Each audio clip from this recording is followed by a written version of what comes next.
Welcome to Lummi Island, home to a close-knit community near Bellingham, Washington. Something is about to rock our island like never before, and we need your help. In March 1934, the quarry on Lummi Island was abandoned after 4 months of activity, removing rock for a breakwater in Bellingham.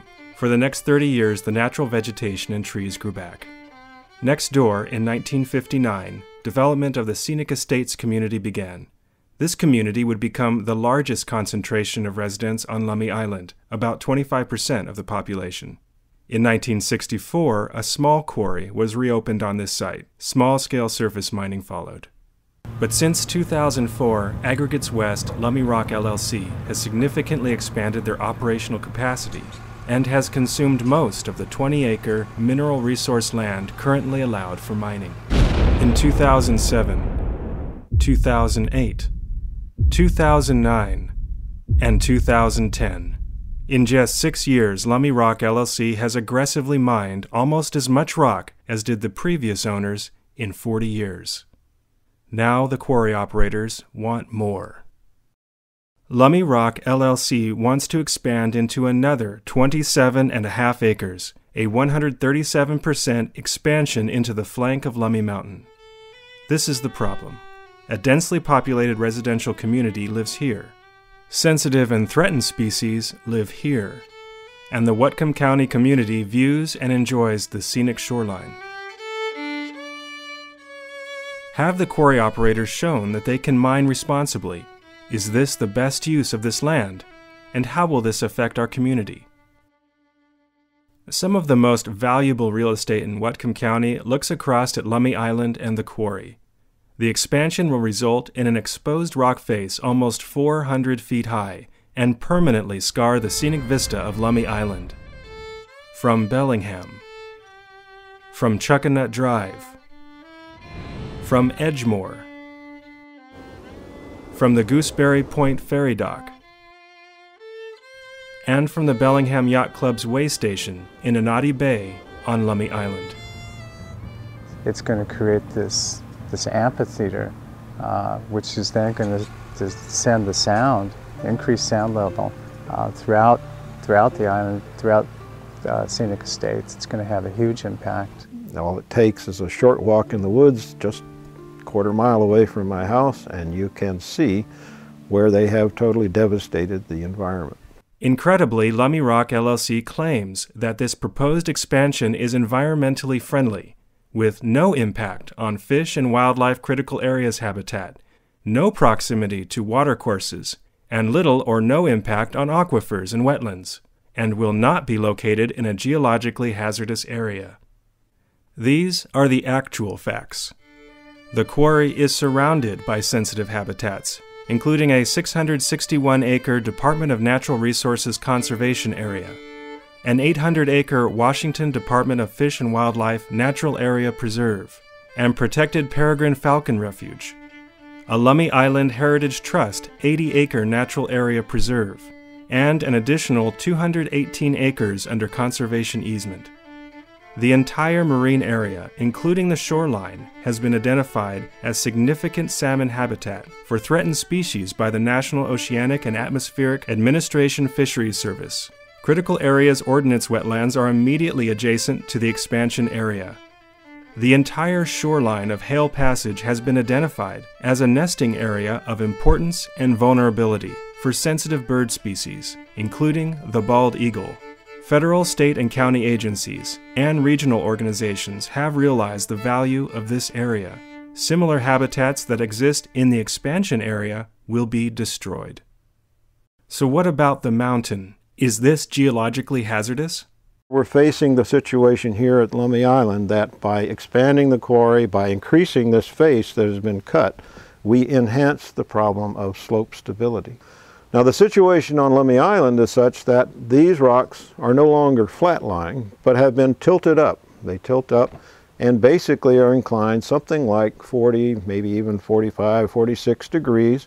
Now the point of concern here for the quarry is, and has been pointed out several times, Dave Ingerbretson over at Western was the first to really sit down and try to document this problem, is that When you take something that is inclined like this and you cut out the toe of that surface, then in fact you are creating something which would be equivalent to this very steep face here, and it's unsupported.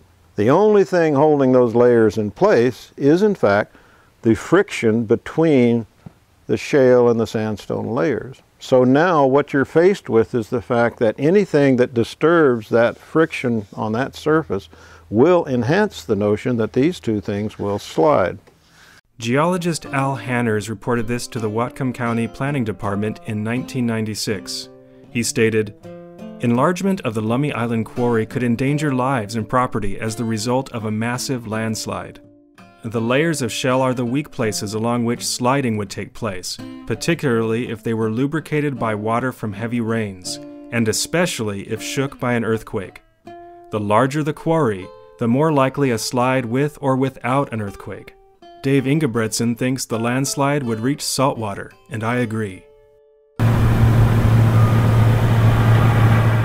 Have the quarry operators shown that they can mine responsibly? Aggregates West is a big professionally run company.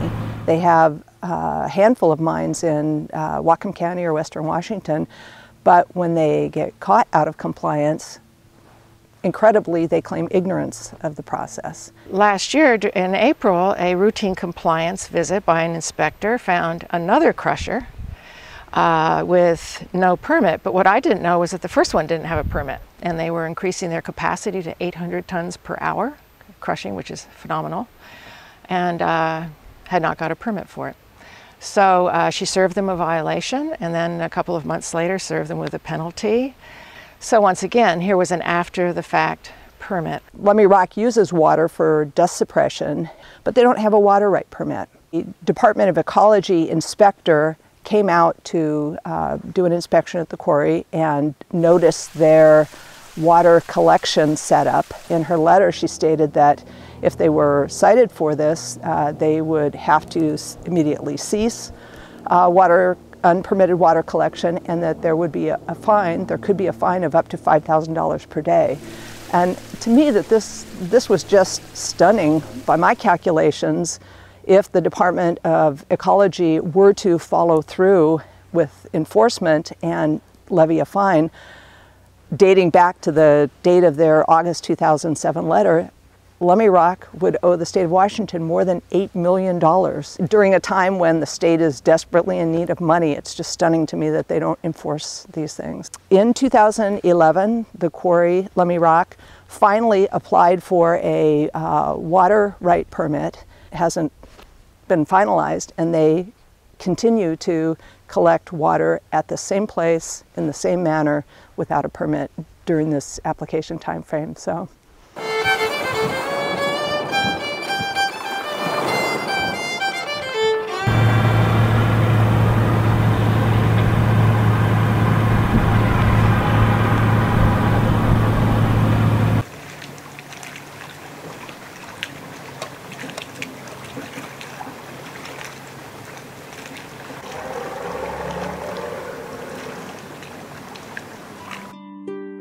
It was about a quarter of a mile wide and a half-mile long, flowing up Hales Passage. Despite the attempt to prevent these things from happening, the pollution that goes into Hales Passage still happens. There are accidents. The water pours off of this mountain in the winter. It's unbelievable how much water just rushes off this mountain. It has no place to go in the quarry. They've disrupted all the natural water courses where it would have normally gone down all these little seasonal streams. So it just flows wherever it can, down a road or whatever outlet it can find to the sea. And that's what I was seeing that day, was water, just huge amounts of water that they could not contain with their usual culverts or whatever they're trying to do. It was just uncontainable into the water. I seriously wonder if there's any way to prevent it. Could not find any permits for the construction of that new barge loading facility you see behind me. They could not find anything from Department of Natural Resources, Army Corps of Engineers, Department of Fish and Wildlife, besides the county. These are all agencies that are supposed to oversee construction of a facility on a conservancy shoreline, which this is. Sometime in 2008, Lummi Rock expanded the scope of their operation by creating a large youth service area just past the gate. The gate is right here, just a few feet beyond me. And from here, I can see the entrance to that youth service area. It is approximately 150 feet from my property line. They also put in a road going from that youth service area up the hill, paralleling the Scenic Estates boundary line. And at some points, it's as close, by my calculations, as about 85 feet from my property line. This is significant, and this impacts us 6 days a week.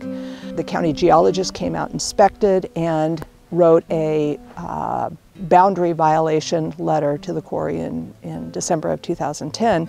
In his violation letter, he stated that this service area that they put in and this road that they cleared up the hill are illegal. They have to undo this. They have to pull all their equipment back down to the quarry. They have to abandon use of the service area, abandon use of the road. There were 4 counts of violations for excavating outside of their permitted boundaries, conducting mining activities outside of their boundaries, and so on. When the impacts of a use are likely and probable, that's the time that you do SEPA, do the environmental review. What the state law requires, it's WAC 19711, is that environmental review be done at the earliest possible stage. So where impacts and where uses can be determined and that they're likely, that environmental review be initiated then. What the county has said is that because this is a non-project action, essentially a zone change, they're going to put it off to a later stage because there isn't a specific project that's attached to that. But in this case, the only likely project is surface mining. That way, we know what the use is, and the environmental impacts can be determined as well, because the project is specific. So the county, in my opinion, did not do a proper job. They should have required any necessary studies, information from the applicant to demonstrate. The applicant then would really have the burden to demonstrate that it would not have environmental impacts. And the county didn't require that. The applicant has not done that. So Lummi Island Conservancy correctly appealed that. This is not the place for a new, larger quarry, given the incompatible land uses, the dense residential community that is just adjacent here, and the sensitive, protected land and marine habitat that surrounds the quarry. What ends up happening a lot is that people don't think it's going to impact them. They get too busy in their lives, and they end up starting to complain once a project actually starts. And then it's too late. They can't do anything about it. All the approvals are already done. It's done. It's a done deal at that point. Definitely, if you get involved early. We, in terms of Lummi Island, need your help. We need your help. We need your help. We need your help. Please go to lummiislandquarry.com. See the facts for yourself, donate, and learn what you can do before it's too late.